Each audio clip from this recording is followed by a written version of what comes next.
कार्यक्रम के प्रायोजक हैं श्री मदन भाई रेखाबेन हुमड़, रूपेन प्राची हुमड़, अनगवीर आर्शवीर हुमड़, रिक्ता विशाल सेठी, आरिका अर्जुन सेठी। साधु संत आए और उनके आने पर यदि कोई बाहर के अतिथि मेहमान आते हैं तो भी वो कहते हैं हमें कोई तकलीफ नहीं, हमारे घर में होगा।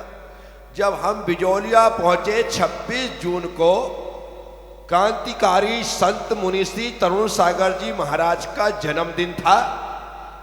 हम बिजोलिया में और वही तारीख 94 में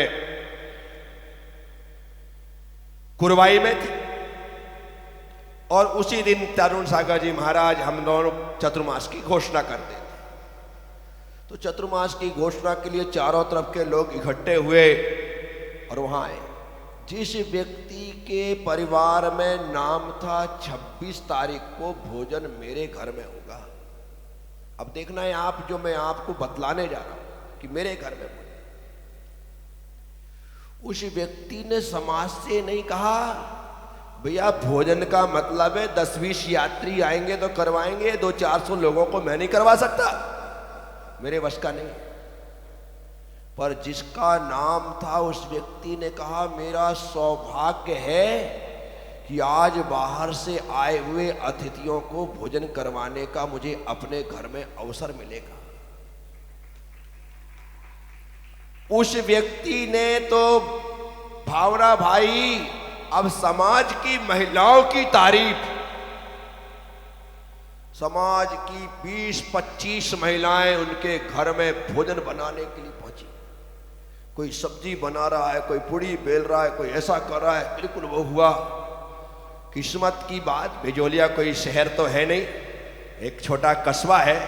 घर और घर के सामने आंगन, उनका आंगन में बिठा करके उन्होंने अपने हाथों से रोटियां पुड़ियां उतार उतार के गर्मा गर्म बाहर से आए हुए 200-400 लोगों को जिमाया। तब मुझे लगा कि वाकई में नियम इस गांव में जो चल रहा है यदि सब जगह हो जाए, कभी कभार सालों में एक आध बार ऐसी स्थिति बने, अन्यथा लोग तो हिम्मत हार करके ही भाग जाए कि नहीं हमने इसके लिए नहीं बोला है। ऐसा ही कुरवाई में मैंने देखा। वो दोनों गांव मुझे हमेशा याद रहते हैं कि एक आदर्श गांव कहे जा सकते हैं कि इस तारीख पर हमारे यहाँ पर आने वाले लोगों की व्यवस्था, जब ऐसी व्यवस्था हो जाए तो समाज में फिर भोजनशालाओं की आवश्यकता नहीं पड़ती, जरूरत ही नहीं पड़ती है। खुद घर के लोग बना करके, हमारी महिलाएं स्वयं बना करके परोसगारी करती, खाने वाले को भी आनंद आता है। फिर उस समय सिर्फ छोले की सब्जी और पूड़ी होना तो वो भी 56 भोग को पीछे कर देता है, ऐसा ही आनंद आता है उस भोजन को ग्रहण करने में। तो मैंने वहां पर देखा ये व्यवस्थाएं देश में प्रत्येक समाज में लागू। कई दिन तो ऐसे आते हैं कि एक भी यात्री नहीं आता है, कोई नहीं है। अब तुम्हारे किस्मत में आज खिलाना नहीं था इसलिए कोई नहीं आया, मैं क्या कर सकता। भरत चक्रवर्ती की आंखों में आंसू आ गए थे भूरू, यूं करके टप टप करके आंसू टपकने लगे और धारा बहने लगी थी। कब पता है? जब वो पड़गाने के लिए खड़े हुए अपनी पट्ट महिषी सुभद्रा के साथ, आहार का समय हुआ और खड़े हो गए, हे स्वामी नमोस्तु नमोस्तु। प्रतिदिन खड़े होते थे, आज भी खड़े, लेकिन कोई साधु नहीं आया।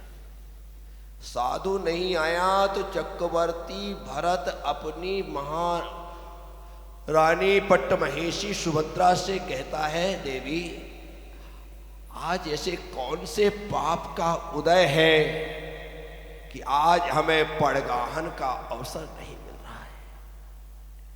ऐसे हमने कौन से पाप किए जिस कारण से आज साधु हमारे द्वार पर नहीं आ रहे।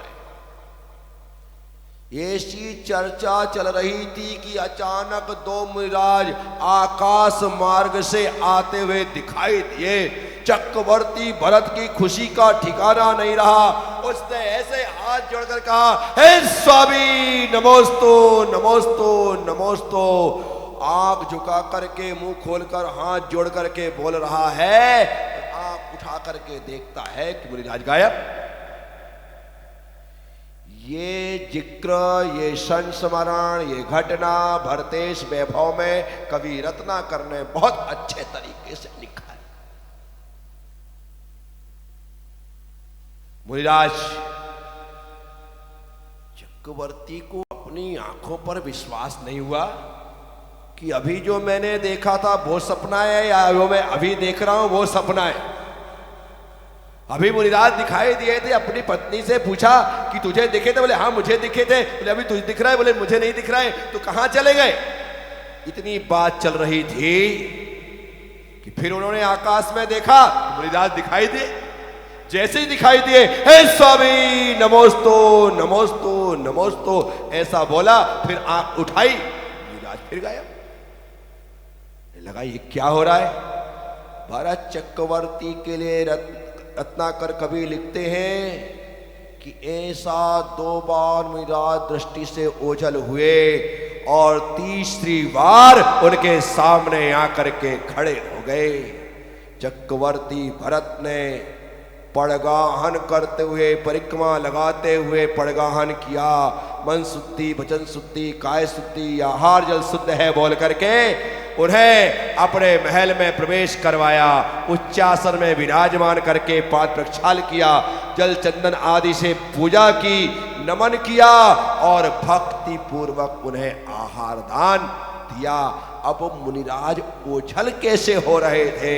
तो भरतेश वैभव में लिखते हैं कि मुनिराज दिखाई दे रहे हैं और फिर उनके सामने बादल आ जाते हैं। क्या आ जाते हैं? बादल। जैसे सूरज के साथ हम देखते हैं ना, कई बार सूरज बादलों में छुप जाता है, फिर बाहर आ जाता है, फिर छिप जाता है। ऐसे ही मुनिराज के साथ वे बादल अटखेलियां कर रहे थे, लेकिन बादलों की अटखेलियां चक्रवर्ती को बहुत तकलीफ दे रही। मैं आपसे जिस दिन अतिथि ना आए उस दिन भोजन नहीं भाना चाहिए। शास्त्रों का नियम है अतिथि को खिला करके खाओ। जो अतिथि को खिला करके खाता है वो जीवन भर खिलाता है। खुद के खाने की व्यवस्था ना हो तो भी कहते हैं अतिथि को पहले खिलाना, क्योंकि अतिथि देवो भव। खुद भूखे रह जाना लेकिन अतिथि को भोजन जरूर। वो धन्य कुमार की कथा, बड़े मुश्किल से तो घर में खीर बनी और माँ कहती है बेटा खीर हम बाद में खाएंगे, पहले मुनिराज को हम आहार में खीर देंगे। छोटा सा बच्चा जिस खीर के लिए जिद कर रहा था, माँ की बात मान जाता है। ठीक है माँ, मुनि महाराज को दे करके खाएंगे। बेटा मैं पानी लेने जा रही हूँ, गुरुदेव आए तो तूने रोक लेना। संयोग यही हुआ, माँ कुएं में पानी लेने गई और इस बीच मुनिराज आ गए। हाथ जोड़ा, गुरुदेव रुको, मेरी माँ ने खीर बनाई है, खीर खा के जाना। अब बच्चा क्या समझे क्या करना है, छोटा सा बच्चा था, खीर खा के जाना। मुनिराज रुकने वाले हैं क्या? भी आगे बढ़ने लगे।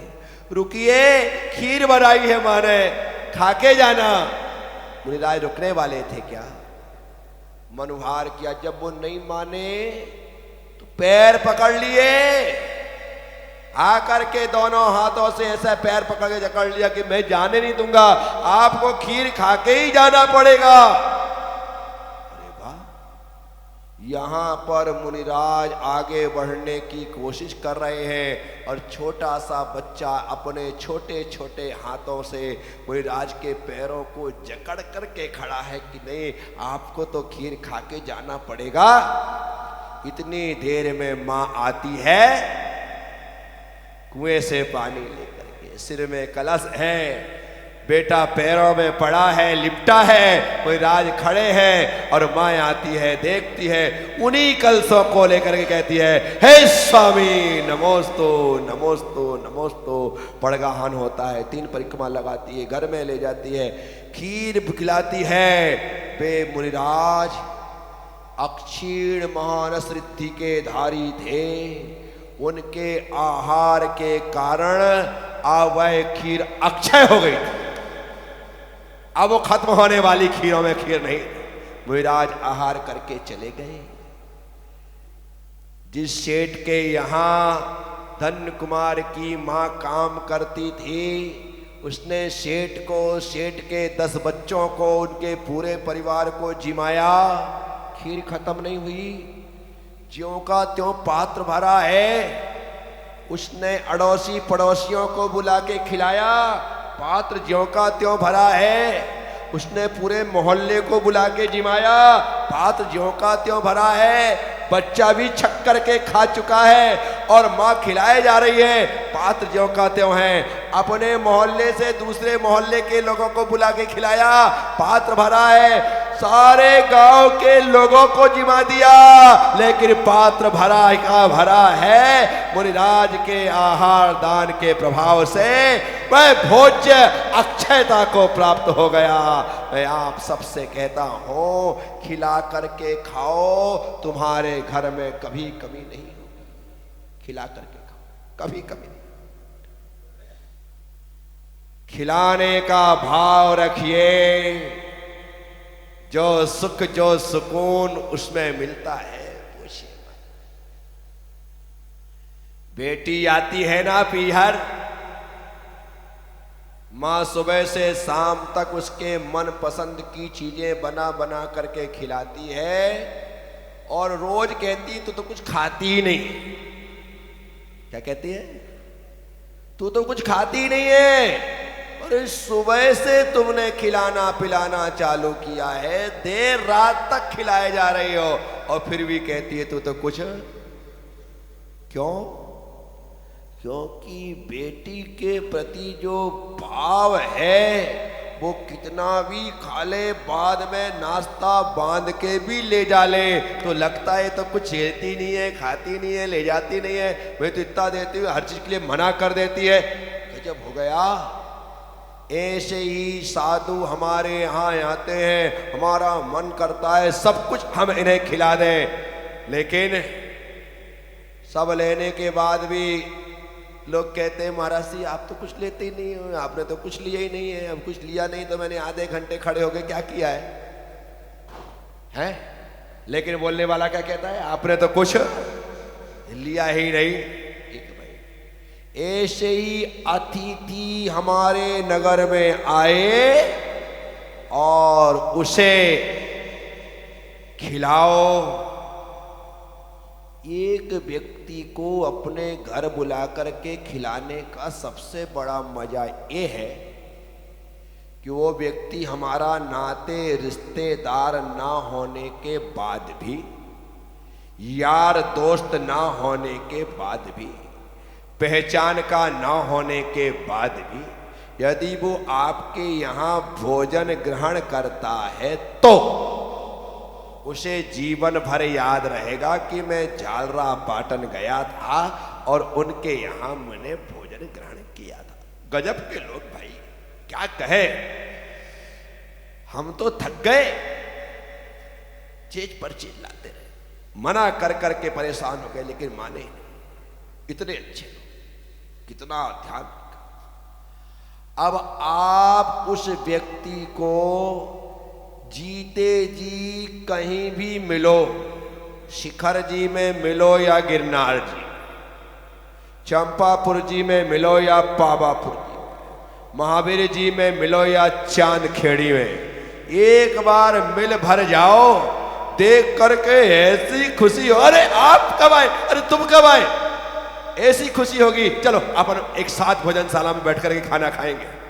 यदि पेमेंट करना हो तो जिसने तुम्हारे यहाँ खाना खाया है ना, वो कहेगा नहीं आज तो पैसे मैं ही दूंगा। देख करके चलना, ऐसा होता है। इतनी खुशी हो जाती है, सिर्फ भोजन से प्रीति बढ़ती है। इसी कारण से भोजन को प्रीति भोज कहते। क्या कहते हैं? क्या कहते हैं? और किसी चीज में प्रीति नहीं बढ़ती है। आप खिला करके देखो, मैं गारंटी देता हूं उससे हमेशा का रिश्ता ना हो जाए तो बोलना, वो व्यक्ति आपका अजीज हो जाएगा, आपका खास हो जाएगा, क्योंकि वो आपके यहाँ जो खा के जाता है कर्जदार हो जाता है। मैंने कल कहा ना, संत सागर जी क्या मैंने आहार किया, मैं उनका कर्जदार हो गया। तीर्थ बना करके मुझे लगा कि उनका थोड़ा ऋण चुकाना चाहिए। आप जहां पर इसकी आग खाएंगे कर्जदार। मैं तुम्हारे घर आहार करने आता हूं तो आहार करने के पश्चात ऐसे थोड़ी खा करके हाथ मुंह धो करके वापिस आ गया। तुम्हारे घर से आहार करने के बाद जब निकलता हो तो प्रभु से प्रार्थना करता हूं, आज इसने मेरा आहार करवाया है, हे प्रभु इसके घर में अन्नपूर्णा का वास हो, कभी इसके घर में अन्न का अभाव ना हो। जितने भी लोग आए सब यहाँ के इस घर से भोजन ग्रहण करके लौटे, ऐसी भावनाएं मैं तुम्हारे लिए मांगता हूं। तुम्हारे घर में किसी प्रकार का अभाव ना हो, धन धान्य की वृद्धि होती रहे, ऐसी भावना मेरे मन में तुम्हारे प्रति होती है। ये भावना भाई, तुमने मुझे अन्न दिया है तो मैं तुम्हें अन्नपूर्णा प्रदान करता हूं कि जाओ देवी इनके घर में जाकर के वास कर और इनका भंडार अक्षय बना रहे, कभी क्षय को प्राप्त ना। तो साथी, दानम प्रिवाक सहितम, दान प्रिय वचन बोल करके देना चाहिए। प्रिय वचन बोल करके दोगे तो भोजन का टेस्ट कई गुना बढ़ जाएगा। नमक में, मिर्च में, मसाले में टेस्ट नहीं है, शक्कर में, गुड़ में टेस्ट नहीं है। टेस्ट तो हमारे वचनों में है। जैसे ही मधुरता पूर्वक दिया जाता है इसका टेस्ट अलग ही हो जाता है। साथियों, मैं आप सबसे कहता हूं, प्रिय वचन बोल करके दान करो। देने का भी मजा आएगा और लेने वालों को लेने का भी मजा। तो हम सभी लोग इन वचनों को, प्रवचनों को सुनने के बाद अपने आप के बोल चाल में परिवर्तन लाएं। इस कार्यक्रम के प्रायोजक हैं श्री मदन भाई रेखाबेन हुमड़, रूपेन प्राची हुमड़, अनगवीर आर्शवीर हुमड़, रिक्ता विशाल सेठी, आरिका अर्जुन सेठी।